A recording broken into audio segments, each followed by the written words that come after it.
Hi, today we're going to look at Java dates and times and how to work with Java date and time objects. So if you want to make an object that contains today's date, you're going to use the local date class and you say local date. Then you give your object a name. So I've made mine called date now equals local date dot now bracket bracket. And then you could print that new little date now object. And what you would get is the result at the bottom, 2021-11-02. By the same token, very easy to make a time now object. So local time space time now equals local time dot now bracket bracket. That dot now just says whatever's in the computer's memory as today's date and time, use that. And then you could print date now, system.out.print line date now, and you'll see you get the result at the bottom.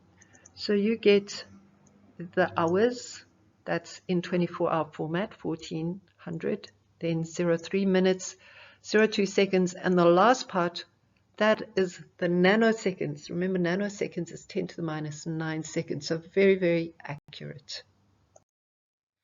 You could also make an object with both the date and time in one object. So local date time space date time now equals local date time dot now bracket bracket. And then you could print that and you could see what has been printed here is the whole date and then there's the whole time and there's a little T in the middle showing you where the time starts.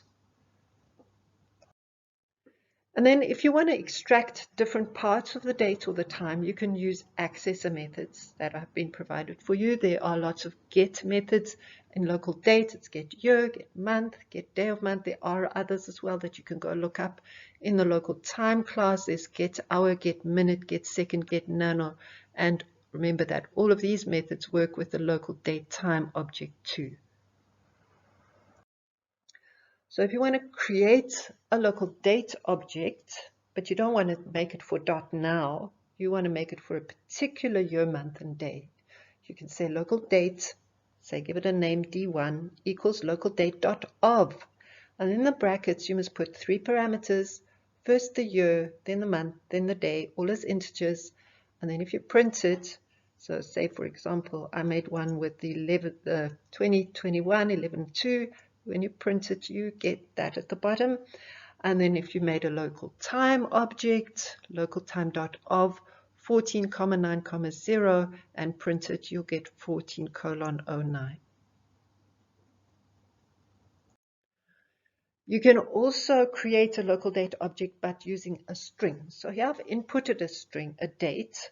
Say somebody's typing in the date and you've told them to input it with the format 4Ys, then -mm-dd. That's the default format for that the local date class likes if you want to just type in the date as a string. So you would then be able to say local date ld1 equals local date dot parse. Instead of dot of, you say dot parse. Remember the dot of is when you put 3 parameters that are the year, month, and day. If you say dot parse, you can put a date as a string, but it must be in the format YYYY-mm-dd. So a person must type it in like that. And then you could print, instead of just printing LD1, this time I printed LD1.getYear, and that will give you this 2021 at the bottom, then LD1.getMonth, April, and LD1.getDayOfMonth will give you the 22. So that would split up. You can see there the date has been split up into 3 parts. You can also create a local date if the person's not going to type in the date in the format I just showed you. Say you want to use a different format. You can then format the date. So you say local date ld1 equals local date dot parse. Then you say we're hard coding the date this time. Quote 12-Jan-2021, close quote, comma, and then on the next, after the comma, you would say datetime formatter. There's another class. datetime formatter dot of pattern, and in the brackets you put the format, that string that you just put in the first line, that string must be in the format that you put in the dot of pattern method. So you can see I've got DD dash MMM, 3 M's for because I've got the first 3 letters of the month, dash YYYY. And if you print it, it takes you back to the default format for a date, a local date object. If you want to calculate the age from a date of birth, that's something we would quite commonly want to do. You could say you had a local date object which was today's date. So you say local date today equals local date dot now. And then if you created a local date with somebody's birthday, so local date, birth date equals local date dot of, in the brackets I've put my mom-in-law's birthday, 1926, comma 07, comma 11, close brackets. And you could say, here's another new class, period, age equals period dot between, brackets, birth date, comma, today. So you can see in the brackets, the 2 parameters I've got is the birth date first, and then today's date. And it will tell me how much time has been between those 2 dates. That's calculated and stored in this age object. Remember, it's an object. It's not just years. It's a whole object that stores a certain time period. It's going to be very accurate. It's going to have the years, the month, the day, everything in there. All right. So if you just want to know how many years old Gran is, then we're going to system.out.println, Gran is plus age.getYears. You see, that's an age object of the period class. It contains years, months, days. So I've got to say .getYears to know how old Gran is. And it will print Gran is colon 95 years old. There are lots and lots of methods available to check all sorts of things about the date and about the time. There's the is after, is before, is equal. There's different methods. You have to use your object in front. So whatever it is, LD1 dot, you put dot is after, and then in the brackets, you put another date object. Same with is before, same with is equal. You can see it wants a parameter in the brackets. Okay, but then the is leap year, I've put an example here. So that's, you do not need a parameter, nothing in the brackets there. So you would just say local date D1 equals local date dot of, for example, brackets 1948, comma 0 and comma 01. And then you would say if brackets D1 dot is leap year bracket. So you're testing, is D1, that new little D1 object, is it a leap year? If it returns a true, I know it's a leap year.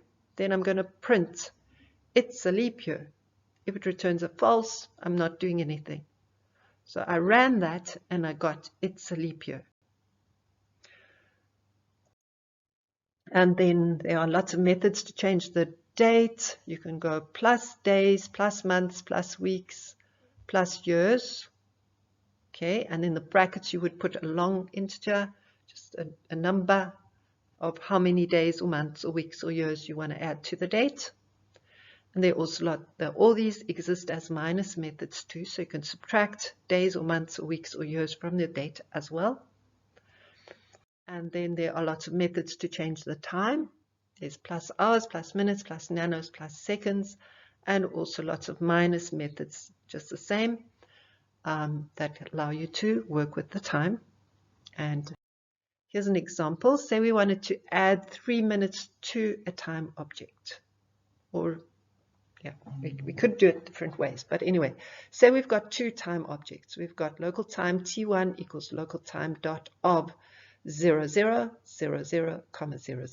So we've created a local time object of midnight. And then we've got our second one, local time T2 equals local time dot pass.